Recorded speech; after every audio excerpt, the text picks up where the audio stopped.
kemalasan berpikir itu diakibatkan ketergantungan AI terlalu. Nah, ketika dia sudah kuliah, terus kita kasih pemahaman, kapan boleh AI itu dipakai dan kapan tidak, ini harus kita batasi. Kalau di desain grafis lah ya, AI itu, apalagi kalau kita pakai full, itu kalian bakal menjatuhkan branding pribadi sendiri.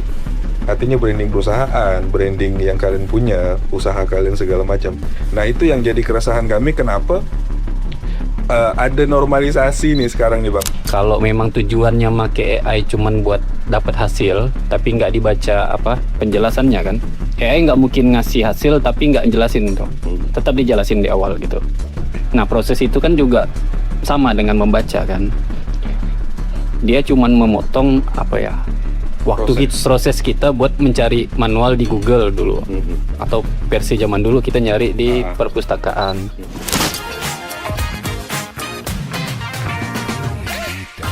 Assalamualaikum warahmatullahi wabarakatuh. Waalaikumsalam. Selamat datang di studio podcast Satu Kata dalam kanal Public Insight. Kali ini kita akan membahas tentang pro kontra artificial intelligence atau disebut AI biasa orang manggil. Kami telah hadirkan di studio kali ini pertama Bang Rofi Fatur Rahman. Selamat malam Bang Rofi. Malam. Jadi Bang Rofi ini akademisi di Politeknik Negeri Pontianak ya. Oke, kemudian wakil ketua di Ikatan Arsitektur Indonesia, Korwil ya, Korwil Kalimantan. Di sampingnya itu ada Hafiz Sahab. Nah ini ini banyak orang tahu beliau ini sering menggunakan AI, aplikator ya, aplikator ya.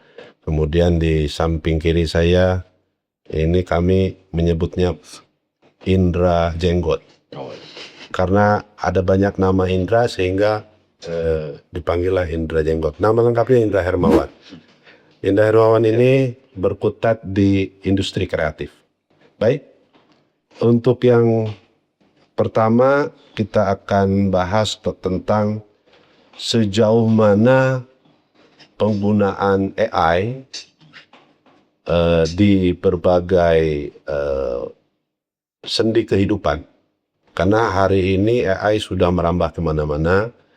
Dari mulai aspek regulasinya, yang terbaru itu ada keputusan malah dari 7 menteri yang membatasi atau mengatur ya, bukan melarang. Yang melarang anak SD hingga SMA untuk diatur dalam menggunakan chatbot. Dalam hal ini ChatGPT ya. Oke. Untuk yang pertama, mungkin kita pertama itu tanya tentang bagaimana hubungan antara penggunaan AI dengan kondisi hari ini, terlepas dari pro kontra nih ya. Ada kalangan yang menilai ini baik gitu. Ada yang kalangan lain menilai bahwa AI ini sebagai alat bantu. Ada juga mulai terganggu nih dengan kehadiran AI karena mematikan kreativitas di antaranya itu. Sehingga muncullah istilah yang namanya cognitive offloading. Jadi kondisi di mana orang malas berpikir sehingga dia mengandalkan AI. Dari kacamata Bang Rofi ini sebagai akademisi, bagaimana melihat soal AI ini? Silakan Bang Rofi. Saya pula yang pertama ya. Karena lebih tua Bang. Iya. Jadi berdasarkan faktor usia nih. Ya, dan saya berada di antara, saya ini gundul, di antara yang ada sumber gondrong semua. Silakan Bang Robi. Jadi kalau misalnya emang di dunia arsitektur ya, teman saya, memang AI ini sudah menjadi perbincangan atau perdebatan kita dari udah mungkin 3 tahun 4 tahun yang lalu. Makanya bisa jadi AI ini menjadi sebuah bisa menjadi sebuah kawan ataupun menjadi lawan. Tapi memang banyak yang menilai bahwa AI ini akan merubah sistem ataupun proses sebuah desain, betul. Cuma yang pasti bahwa AI ini tidak akan bisa menggantikan nilai psikologis, nilai estetik itu tidak bisa mempercepat sebuah proses kita mengambil sebuah keputusan. Iya, karena walau bagaimanapun di dunia desain, arsitektur atau seni, memang AI ini kan itu tadi soul atau hatinya belum ada. Dia bisa membaca dari sekian banyak parameter, iya. Jadi sebagai alat untuk memberikan solusi alternatif sehingga kita memudahkan mengambil keputusan ataupun mempercepat proses, ya. Itu yang pertama. Terus yang kedua, memang di dunia akademisi sekarang udah banyak kali Bang ya. Kita udah kasus yang terakhir ada peneliti kita yang kena itu kan ya kasus kemarin peneliti di mana tuh? Ya kan gara-gara dia sebagian besar dia menggunakan AI. Itu karya ilmiah ya? Karya ilmiah. Artinya memang kembali semua sepakat bahwa AI ini tetap menjadi alat bantu, bukan menjadi alat keputusan kita dalam ngambil keputusan apapun gitu. Itu sih tahu saya sampai sekarang nih kayaknya. Jadi jangan kita tetap menjadi tuan dari AI, bukan AI yang menjadi tuan atas manusia. Itulah kurang lebih. Intinya jangan diperbudak AI. Jangan diperbudak AI. Oke. Kita beranjak ke samping Bang Ropi nih. Bung Hafiz, kira-kira gimana tanggapannya? Yang sudah bergelut dunia AI. Oh iya, dia, gitu. Bung Hafiz ini memang sedang merancang ya, merancang aplikator khusus ya untuk penggunaan alat bantu menggunakan AI ya. Ya. Silakan Bung Hafiz, gimana tanggapannya? Yang Pak Rofi sampaikan tuh memang sebagian besar betul. Untuk saat ini memang kita belum bisa digantiin oleh AI. Tapi itu tuh jadi kekhawatiran global juga. Suatu saat nanti kita juga bakal tergantikan, kecuali pekerja-pekerja yang menggunakan indera perasa, misalnya kayak food tester atau apa gitu. Tapi kalau secara teknis mungkin bisa beberapa. Contohnya sekarang aja udah mulai beberapa profesi ya, misalnya IT ya kan, udah mulai khawatir. Terus desainer, arsitek juga, walaupun arsitek belum sepenuhnya. Itu udah bukan hal yang bisa kita hindari ya, tapi kita sebagai user tuh udah mulai adaptasi gitu. Gimana kita dari pengguna AI mungkin nanti jadi operator atau agen di belakangnya gitu. Jadi kayak mungkin 10 profesi hilang, akan muncul 20 profesi baru yang berhubungan sama AI itu. Oke. Boleh diulik sedikit soal penggunaan AI yang telah dilakukan oleh Hafiz. Itu kira-kira di segmen apa saja tuh? Nah, dibuat untuk kepentingan apa gitu? Yang sekarang lagi Sekarang dikembangkan. karena profesi aslinya sama kayak Pak Rofi ya, arsitek. Pertama kayak merender udah pasti pakai AI, dan itu udah banyak dilakukan juga sama mahasiswa juga udah banyak gitu. Dan saya udah nyoba tuh. Nah, dan Pak Rofi juga udah melakukannya kan. Kemudian untuk penghitungan RAB, anggaran biaya bangunan. Kadang kalau klien kan suka nanya gitu, ini berapa anggaran biayanya? Butuhnya cepet, kadang H+1 udah minta gitu. Kalau kita lempar ke estimator lagi mungkin butuh seminggu. Tapi di AI itu ya udah bisa hitungan jam, kita udah bisa ngasih taksiran yang errornya mungkin cuman 2-5%. Oke. Untuk mengatasi error itu masih tetap harus menggunakan otak kita ya.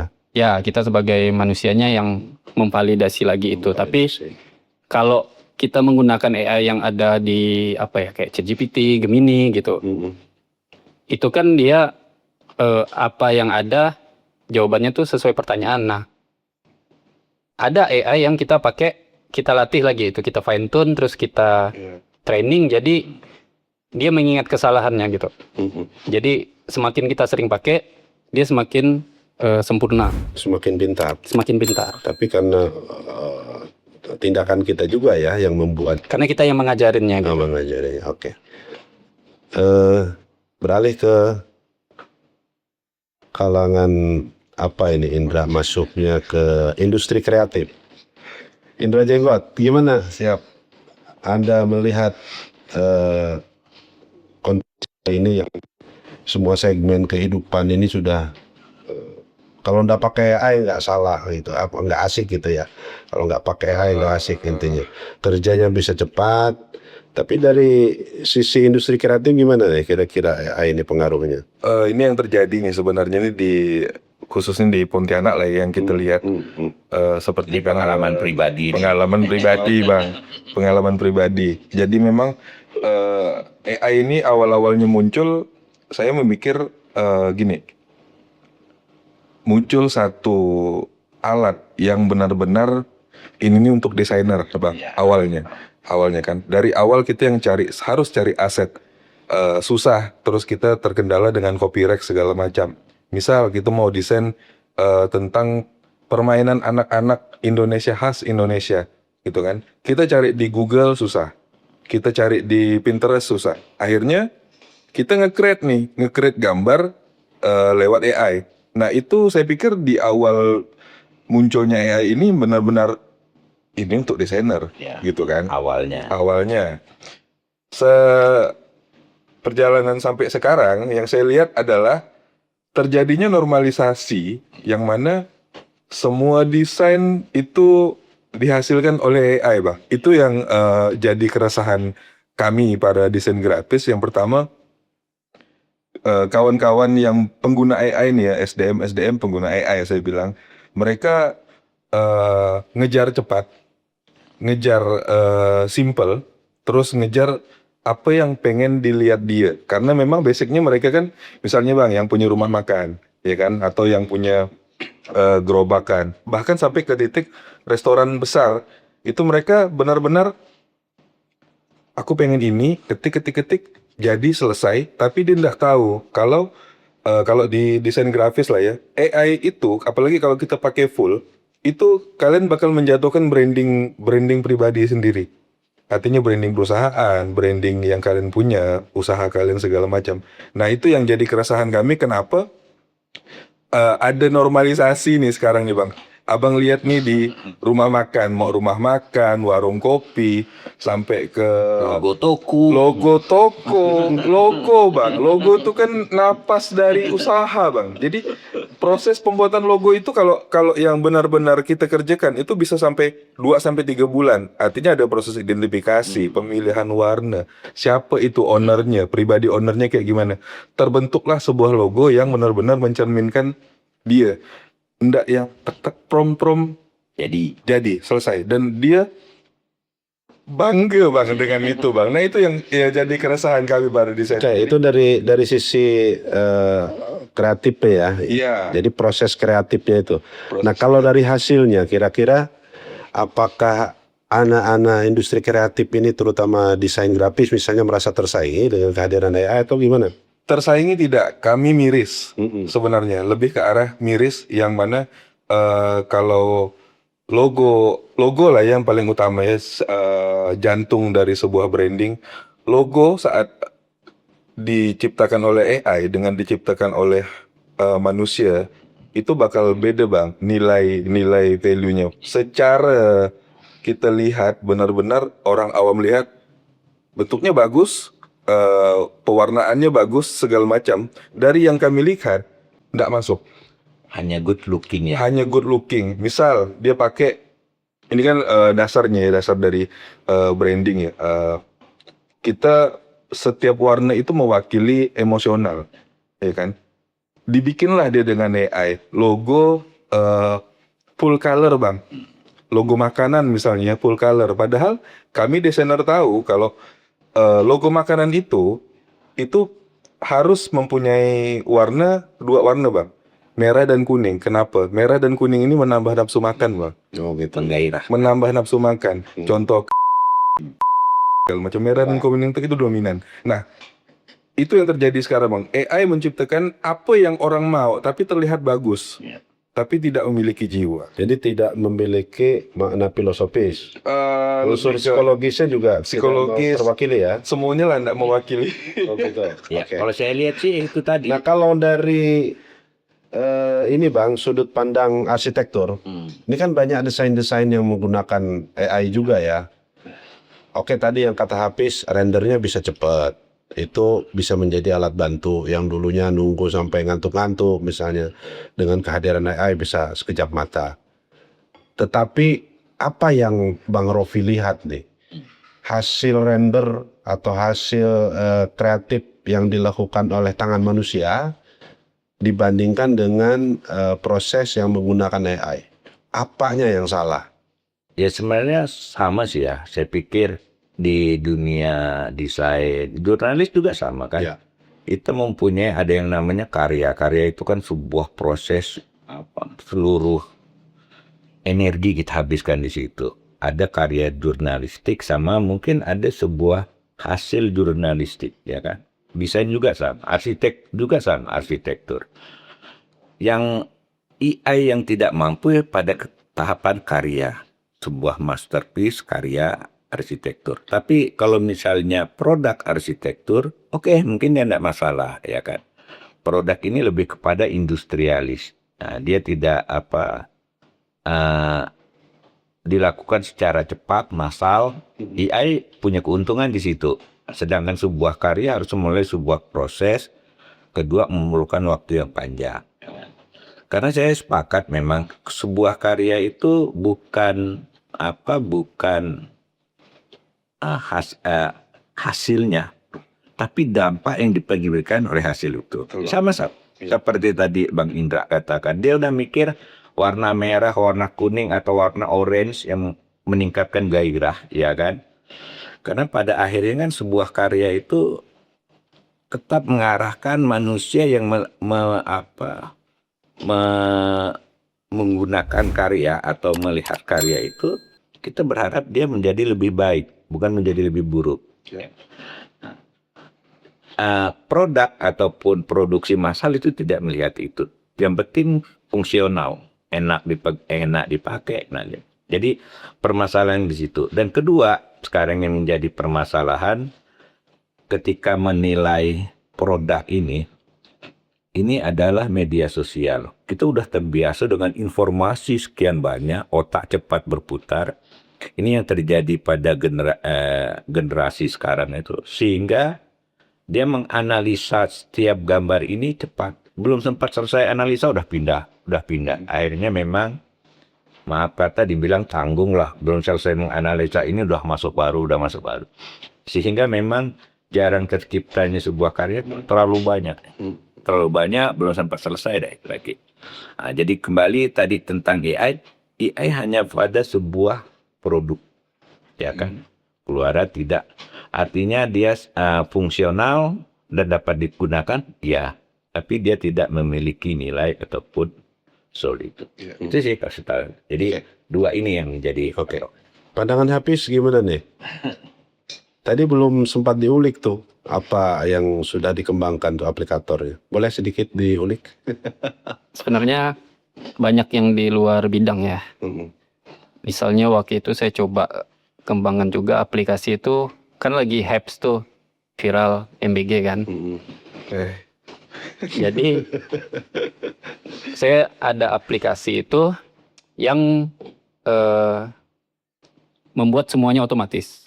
Mulai dari penyusunan gizi, menu dihitung jadi gizi lagi, kembali ke ahli gizi, buat diverifikasi masuk nggak sama juknis gitu. Kemudian pelaporan, keuangan, semuanya gitu. Jadi fungsi manusianya itu cuman verifikator gitu. Jadi kemudian kalau di bidang arsitek, yang kemarin itu yang ngerender, alat buat ngerender, sekarang lagi ngembangin lebih dalam lagi gitu. Lebih ke sisi mengonsep brainstorming. Jadi kayak AI-nya nanti bisa mengeluarkan pola ruang, denah dasar gitu. Jadi semua proses arsitek itu udah mulai saya sisipkan AI. Bahkan dari sisi klien juga, kan dulu saya zaman kuliah pas di Bandung tuh, kita dilatih riset tuh. Gimana sih klien tuh menentukan pilihan rumah. Jadi kayak ada riset, dikasih pilihan ini, akhirnya mengerucut ke satu. Nah itu saya terapkan di AI. Jadi kayak kedepannya mungkin kita ke klien itu udah sisa 20% doang komunikasinya. 80% itu udah disimpulkan oleh AI, tapi tetap butuh arsitek buat melanjutkan proses itu gitu. Baik. Kalau ditanya Hafiz nih, AI ini jadi alat bantu atau teman baik? Pilih yang mana nih? Waktu pertama kali saya pakai itu di 2019, alat bantu. Alat bantu. Sekarang udah jadi teman baik. Sekarang jadi partner. Partner, oke. Teman hidup malah. Kita jeda sebentar untuk iklan yang mau lewat. Halo guys, kalian cari percetakan di Pontianak yang hampir bisa apa aja? Datang aja ke Pesona Media. Yuk, Mimin kasih tahu apa aja sih yang bisa cetak di Pesona Media. Mulai dari banner, spanduk, stiker, paperback, packaging, plakat, tumbler, remuk, baju, topi, tas, buku, gantungan kunci, hingga berbagai kebutuhan promosi dan merchandise lainnya. Pesona Media adalah solusi cetak untuk kebutuhan bisnis, pribadi maupun event. Di konsultasi cetak kamu sekarang. Kembali di Satu Kata Podcast, kita masuk ke segmen kedua. Tadi di awal sudah ditanyakan soal cognitive offloading atau kemalasan berpikir, salah satu dampak buruk dari penggunaan AI. Saya ingin tahu nih pendapat Bung Rofi soal ini, karena dari unsur pemerintah sendiri kan sudah mengeluarkan peraturan bersama 7 menteri untuk anak SD hingga anak SMA dalam hal penggunaan chatbot. Oke, kira seperti apa nih Bung Rofi melihat fenomena ini? Apakah benar kalau rata-rata orang Indonesia terutama siswa SD sampai SMA menggunakan ini, justru dia akan menjadi malas berpikir sehingga saraf kognitifnya jadi lemah gitu loh. Sebenarnya fenomena ini hampir sama dengan media sosial, ya kan? Jadi kalau saya sepakat, kalau misal tidak kita batasi, maka manusia itu malas berpikir. Ketergantungan terhadap AI tinggi. Itu jangankan terjadi di anak SD atau SMA. Mahasiswa saya pun gitu. Kalau udah suruh bikin tugas, AI andalannya. Ya Jadi kan? paling jago kan. Paling jago AI daripada dosennya. Tapi ketahuan ya Tetap ketahuan. Dia kan tetap kumpulan tuh narasinya datar, formatik, formal gitu kan. struktur kalimatnya Nah, kan kelihatan dari situ. Artinya memang ini dibatasi ya kan. Tetap awal-awal itu kita harus memandu anak-anak itu sampai SMA lah, memastikan bahwa AI ini alat bantu gitu loh ya. Bukan itu tadi, bukannya teman dia ngumpul. Seperti kita bayangkan sekarang media sosial, IG, Facebook dan segala macam itu kan, sehari ya mereka nggak lihat udah pusing gitu loh kan. Kita jangan sampai, takutnya jangan sehari pun nggak lihat AI pusing pala ya kan. Jangan sampai seperti itu. Nah, jadi bisa jadi sepakat kemalasan berpikir itu diakibatkan ketergantungan AI terlalu. Nah, ketika dia sudah kuliah, terus kita kasih pemahaman, kapan boleh AI itu dipakai dan kapan tidak, ini harus kita batasi. Jadi memang saya sepakat AI ini harus diajarkan dari tingkat SMA sampai perguruan tinggi lah. Mengajarkannya artinya gini, kapan AI itu boleh dipakai gitu ya. Bukan berarti tidak boleh sama sekali, karena AI ini pun kita tidak bisa bendung sampai sebatas mana. Nah, sehingga ketika mereka sudah melakukan itu di dunia kerja atau apa, mereka paham gitu sampai atas mana gitu. Tidak dilarang tetapi diarahkan. Oke, pendapat Bung Hafiz. Balik lagi ya, tujuan menggunakan AI-nya apa gitu. Kalau saya pribadi, malah saya sendiri merasa semakin nambah pengetahuan. Kalau memang tujuannya make AI cuman buat dapat hasil, tapi nggak dibaca penjelasannya kan. AI nggak mungkin ngasih hasil tapi nggak jelasin tuh. Tetap dijelasin di awal gitu. Nah proses itu kan juga sama dengan membaca kan. Dia cuman memotong waktu proses kita buat mencari manual di Google dulu, atau versi zaman dulu kita nyari di perpustakaan. Nah, jadi balik lagi ke si penggunanya gitu. Kalau dia cuman 2 kali 2 sama dengan 4, terus dia cuman ngambil 4-nya kan, ya udah, memang membuat setuju sama Pak Rofi tadi gitu. Jadi memang bijak menggunakan AI itu, kita baca juga prosesnya. Nah, setelah baca kan dapat hasil. Nanti kita paham tuh salah atau errornya AI itu di mana. Akhirnya buat kita berpikir kan, pertanyaan selanjutnya apa gitu. Menurut saya begitu. Oke. Kan emang generasi sekarang nih maaf kata pengennya hasil, bis. Iya. Ya kan? Yang penting hasil, cepat, yang penting cepat kan itu. Bung Indra gimana nih melihat ini? Boleh juga ada pengalaman-pengalaman menarik soal desain grafis yang hasil AI dan saat ini dinormalisasi mungkin. Silakan Bung Indra. Saya setuju dengan guru saya Bang Ropi. Jadi benar kalau AI Ini guru sebelum ada AI ya, iya. Sekarang sudah ada AI guru lah. ngajarkan beberapa aplikasi ya. Banyak murid ini. Banyak muridnya bertaburan. Betul, kalau AI ini kita perlu ada pengawasan khusus ya sebenarnya, karena memang dari segi banyak hal AI itu sangat membantu Bang, tapi kita balik lagi ke penggunaannya gimana. Kita kan pernah lihat nih ribut-ribut kemarin, demo besar-besaran sampai gimana, itu kan pemicunya itu AI Bang. Pemicunya itu ada yang ngedit, menteri ngomong kalau itu ya guru tuh beban, iya kan? Ingat fenomena itu kan? Itu AI. Dan naasnya adalah kebanyakan orang nggak tahu Bang itu AI.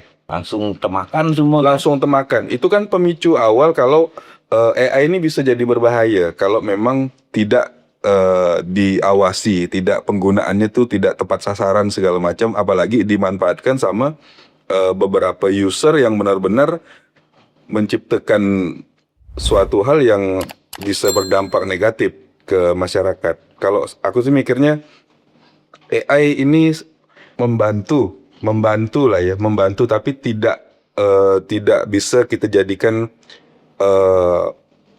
utama untuk menyelesaikan apapun lah, untuk menyelesaikan apa. Tapi kalau memang kita perlu pandangan lain, kita perlu ilmu yang lebih tepat sasaran, ya memang AI. Tapi kalau ada yang berpikir ya udah, yang penting cepat, hasilnya kan bagus juga. Cepat, ini Bang, kalau kita nih bahasanya nih nih, kita perlu buka bungkusnya dulu. Ada proses Bang. Mie instan. Belum masuk sponsor ya. Sponsor. Nanti sensor lah. Yang edit nanti sensor ya. Abang jangan sibuk untuk ngedit ya. Iya, jadi instan itu Mie instan. mie instan itu Oke. hasil yang instan itu, yakinlah kalau hasil yang instan itu tidak baik, teman-teman. Oh gitu. Jadi saya nambahkan sedikit sama ini cuma cerita kemarin.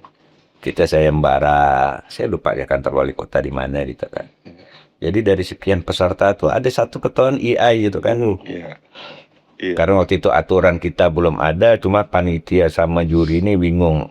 Dikip dulu setelah waktu itu acara kita rakor pimpinan termasuk dengan majelis kode etik, yaitu bukan sebuah karya kan. Tapi kalau hanya sebuah gambar oke, tapi itu bukan karya, bukan bagian karya arsitek. Hari ini gagal karena dipakai AI.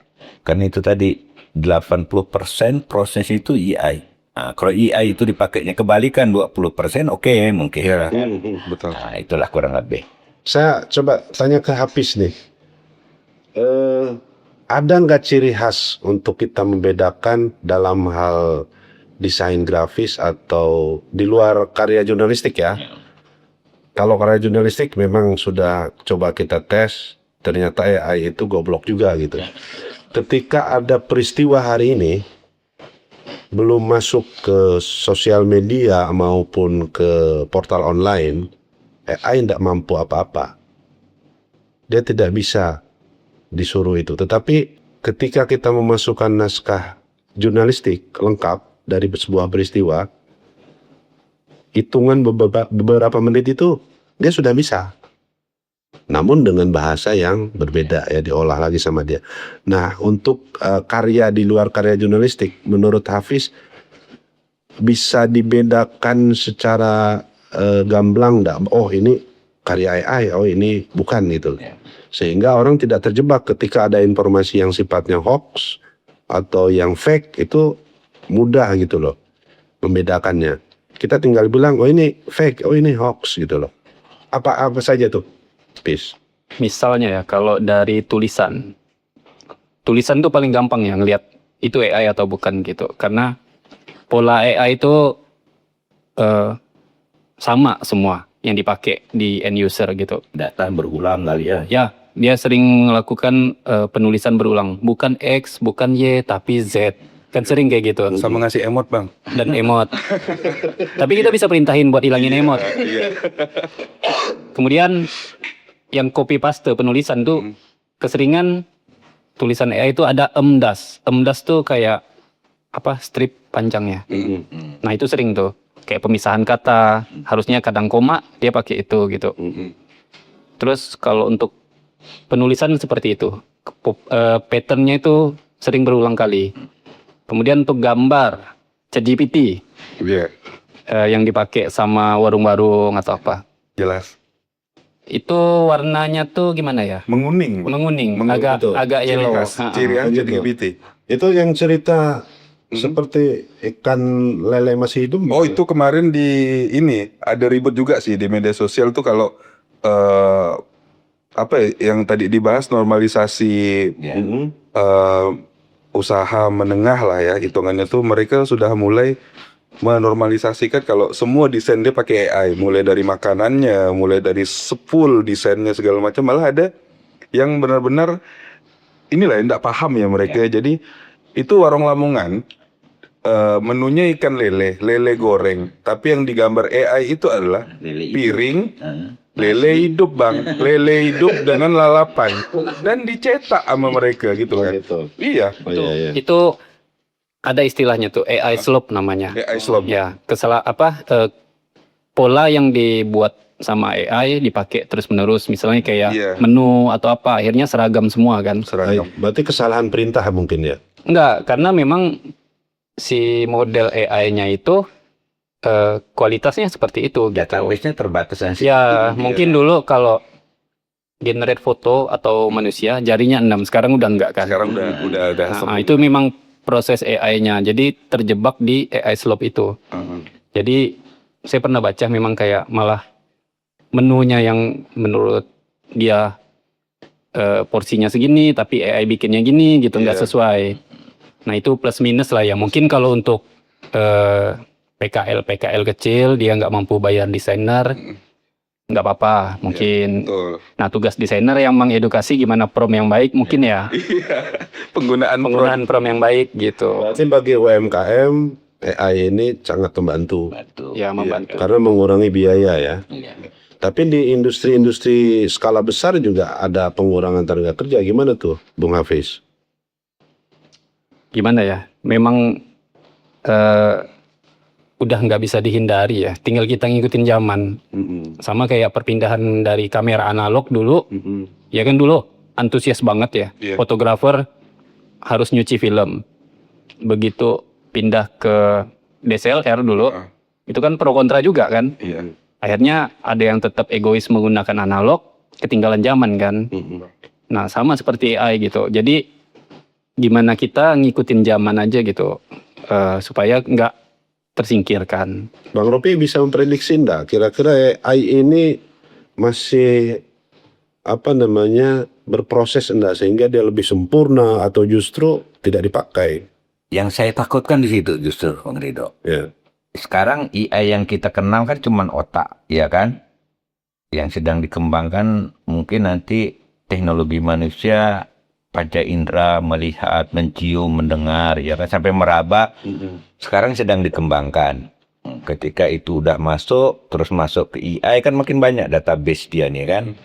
Nah, sehingga tidak menutup kemungkinan dia nanti sudah bisa membuat ekspresi sedih. Walaupun kita belum tahu sedih karena memang kecewa, sedih karena bahagia atau apa kan. AI tidak mampu menangkap, tidak mampu membuat ekspresi, ya kan. Karena itu semua dari hati. Tapi dia menirukan sedih, nangisnya orang mungkin bisa gitu kan. Tapi pernah ada kasus ya Bang, AI ini menolak untuk dimatikan. Ya, bisa Iya. jadi. Dia menolak untuk dimatikan, malah dia mengancam user ini dengan data pribadi. Data pribadi itu yang dia serap dari email, dari HP segala macam. Dia menolak untuk dimatikan. Nah itu aku pikir udah. Berarti dia udah ngajak perang, Dra? Iya, malah AI ini mengancam dengan kasus perselingkuhan user ini yang benar-benar di hidden di HP-nya, di emailnya segala macam Ya, dari. karena datanya kan masuk semua sama Iya, itu ya kan. Dan AI membuat alternatif ini gitu. gila gitu kan. Iya. Maksudnya kita lihat kalau AI ini artinya dia punya ini dong, dia punya Kesadaran. kesadaran kan. Dia punya kesadaran di saat satu user mengkomandokan untuk kau jangan sampai dibikin mati. Saat user satunya lagi berusaha untuk mematikan, ternyata AI ini melawan dengan dia mainkan psikologi user ini kan. Nah, itu- Siapa yang mau Bang kasus perselingkuhannya? Diancam, artinya dia tahu Bang. Tahu-tahu keluar semua kan. Artinya dia tahu apa sih ancaman yang paling bikin orang tidak berkutik nih, si user ini tidak berkutik nih. Iya. Selesai kalau AI bilang kan. Ya, itu kan makanya kita takutkan di situ, ya kan. Artinya ini baru pada periode berikutnya tadi panca indera. Maka yang kita takutkan ketika otak panca indera sudah mereka kuasai, jangan sampai dia memiliki hati gitu loh. Ini agak repot di situ tuh kan. Nah, sekarang dengan proses panca indera sekarang AI udah dipakai untuk perang, ya kan? Iya. Nah, artinya kalau udah pakai hati mungkin saya merintahkan misalnya tolong bunuh Indra, si AI-nya bilang enggak, saya berkawan sama dia misalkan, paling nyerang saya malah. Itu yang takut kan kayak gitu misalnya. Tapi itu kemungkinan ya, kemungkinan. Ya, perbincangan kita semakin seru. Kita jeda dulu, untuk segmen berikutnya kita bahas soal OpenAI versus Anthropic. Baik, sahabat satu kata, kita break dulu sejenak.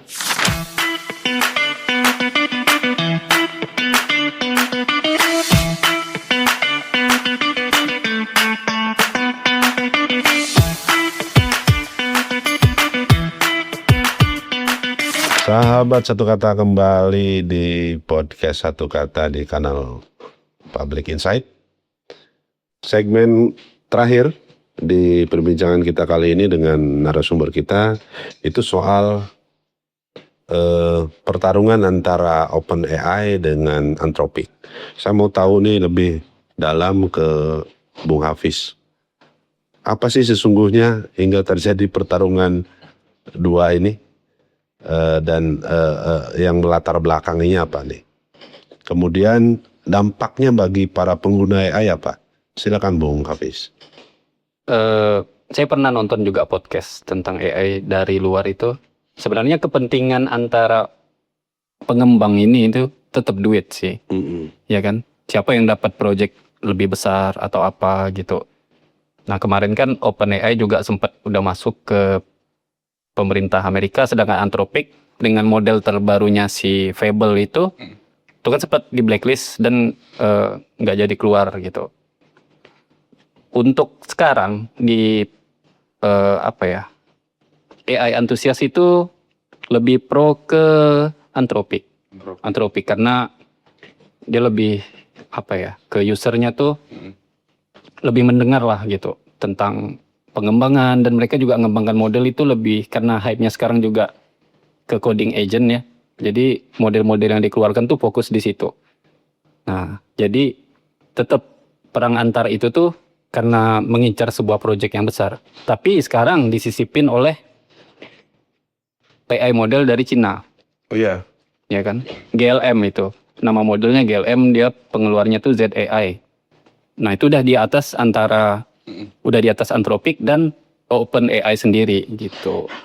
Jadi karena sekarang mereka fokusnya tuh udah lebih ke project, karena di tahap awal mungkin dulu AI keluar itu kan mereka ngeluarin duit tuh sampai billion dollar ya buat ngelatih AI. Tapi makin sekarang mereka ngeluarin duit buat training AI itu udah semakin sedikit karena AI-nya sendiri yang mengembangkan diri dan membuat AI baru gitu. Jadi semakin ke depan juga kita sekarang mungkin masih di tahap pengembangan apa ya namanya general AI. Nah ini yang agak bahaya. Sebenarnya AI itu kan ada beberapa kategori yang ambigu sebenarnya. Jadi ada narrow AI atau AI sempit. Jadi misalnya AI ini fokus di bidang matematika aja dan dipakai di matematika aja gitu. Yang sedang berlangsung ini kan general AI, kesemuanya lebih bisa. spesifikasi. Ya, dan ada yang lebih berbahaya lagi itu super intelligent. Nah itu yang udah mulai dikhawatirkan. Apa tuh super intelijen tuh? Apa sih yang di kupas situ? Ya bisa dipakai untuk apa aja itu? Yang ditakutkan semua orang yang udah bisa Membongkar data. AI sekarang juga udah bisa bongkar data, yang bisa membuat keputusan sendiri atau apa. Kemarin kan sempat viral kejadian salah satu website terbesar open source buat AI itu dihack oleh AI juga gitu. Nah itu yang ditakutkan. Tapi dengan adanya ini juga muncul beberapa banyak konsultan security untuk AI. Nah makanya tadi itu ada ancaman tapi juga ada kesempatan buat memperbaiki. Seperti orang menciptakan virus, kemudian ada orang lain membuat antivirusnya. Ya benar. Gitu ya. Sama kayak yang Bang Indra bilang tadi, di podcast itu juga bilang gitu. Kalau AI sudah meresahkan, kenapa nggak tinggal cabut kabelnya aja gitu? Nggak bisa, karena AI udah kayak virus. Dia beradanya di jaringan gitu. Bukan di power listrik atau apa gitu. Sekarang yang merajai ini OpenAI atau Anthropic? Yang merajai ini maksudnya user atau User ya. penggunanya Anthropic. Tapi kalau untuk AI yang baik, terbaik sekarang itu dipegang oleh Cina, ULM. Dan itu open source. Itu kalau kita punya super komputer, kita bisa jalankan di komputer kita tanpa harus connect internet. Dan kita bisa training lagi di situ. Wih, gila ya. Kita training misalnya nih buat dahsyat. buat dia jadi podcaster gitu kan. Iya. Jadi mentor, jadi personal assistant segala macam. Iya, Itu tanpa jaringan internet bisa dia ya. bisa. Itu juga yang lagi saya lakukan di project ini buat bantu perusahaan. Iya. Jadi fokus sesuai bidangnya, misalnya kayak marketing, style gaya perusahaannya marketingnya seperti apa. Jadi nggak ada error. Error yang biasanya di AI itu kan disebutnya tuh halusinasi ya, Iya. berhalusinasi gitu. Nah itu kita training di komputer minimal, dia kan pakai GPU ya, minimal GPU yang tinggi, itu bisa. Dan itu lebih aman juga buat apa ya, buat privasi data kita gitu. Berapa lama tuh trainingnya? Nge-training itu, kalau kita udah punya data buat diajarin, misalnya apa ya, misal Bang Indra ini desainer, kumpulin semua desain Bang Indra. Pasti kan ada benang merah desainnya itu kan. Ciri khasnya apa? Ciri khasnya apa, misalnya desain buat logo makanan seperti apa, itu kita kumpulkan. Merah semua bunyi Merah. kan. Merah kuning gitu kan. Indra ini ada nyebut beberapa merek tadi nih. Nanti bisa di-cut ya. Nanti ada nanti di-cut ya. Nah kayak tit gitu loh. Lanjut Bung Hafiz. Nah, misalnya seperti itu kita bisa latih contoh dengan spek komputer apa ya, PGA-nya yang 64 GB misalnya. Itu paling 30 menit, paling lama 1 jam 2 jam. Udah kita udah punya model AI sendiri yang bukan ChatGPT, yang bukan Anthropic. Ya. Ya, Buatan sendiri. buatan sendiri. Buatan sendiri. Bahkan kita bisa gabungin model-model itu, kita merge jadi satu model yang kita punya gitu. Walaupun itu ngambil dari karya orang. Ya, karena mereka ngeluarin itu buat di-download berarti itu open source.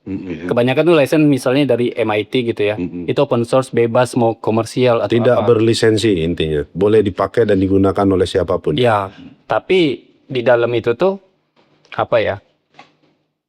ada safe-nya lah, kayak not safe, misalnya kayak hal-hal yang berbau porno, kekerasan atau apa tuh memang udah di dalam itu, jadi nggak bisa diotak-atik yang gitu. Tapi ada model yang bebas, Grok misalnya kan. ya kayak Grok. Itu udah mulai dibatasi kan, bro? Honda Grok masih yang membatasi paling per region aja, paling region Itu masing-masing. paling jahat menurutku itu Grok. Ya, Luar biasa jahatnya itu. jadi defect kan akhirnya. Iya, jadi defect. Gitu sih. Tetap antara apa OpenAI sama Anthropic. Iya. Ya kalau untuk user Anthropic gitu. Kita sudah mulai di penghujung acara nih, bincang-bincang kita. Itu kameramen sudah, alhamdulillah katanya. Operator juga Bisa balik, Oh katanya. belum nggak apa-apa. Nanti kan ada yang motong, jadi bebas. Editornya ada di samping bu. Dia nyalin data lo, kelapa tuh. Jadi boleh batuk-batuk dulu ya. Boleh. Jadi potong. Atau mau 5 segmen dulu? Nggak usah terlalu lama. Jadi di segmen terakhir ini saya akan coba tanya ke Bung Ropi untuk closing statement. Tapi cukup satu kata. Closing statement ya. Closing statement cukup satu kata, enggak banyak. Kan gitu. Nah, jawabannya. Oke, kita mulai. Bang Ropi, tanggapan Anda tentang AI? Sebenarnya 2 kata. Kawan atau lawan. Ya, kawan lah udah. Kawan, oke. Ke Bung Hafiz, satu kata untuk AI apa? Adaptasi. Adaptasi, baik. Bung Indra, Kontrol. kontrol. Ini keren. Walaupun satu kata tetapi memiliki makna yang luas. Ada kawan, ada adaptasi, ada kontrol. Artinya ada 3 aspek yang perlu diperhatikan. Baik oleh pemegang kebijakan, dalam hal ini pemerintah melalui regulasinya, kemudian dari pribadi masing-masing. Perlu ada kontrol penggunaannya, si user perlu adaptasi untuk menggunakan AI ini. Kemudian tadi Bang Ropi berkawan. Kalau berkawan kan tidak mungkin membunuh, ya kan? Artinya sisi baiknya yang ada. Baik, kita di penghujung podcast kita kali ini. Terima kasih sahabat Satu Podcast. Sampai jumpa di tema berikutnya. Assalamualaikum warahmatullahi wabarakatuh. Terima kasih Bang Ropi, Hafiz, Indra. Siap.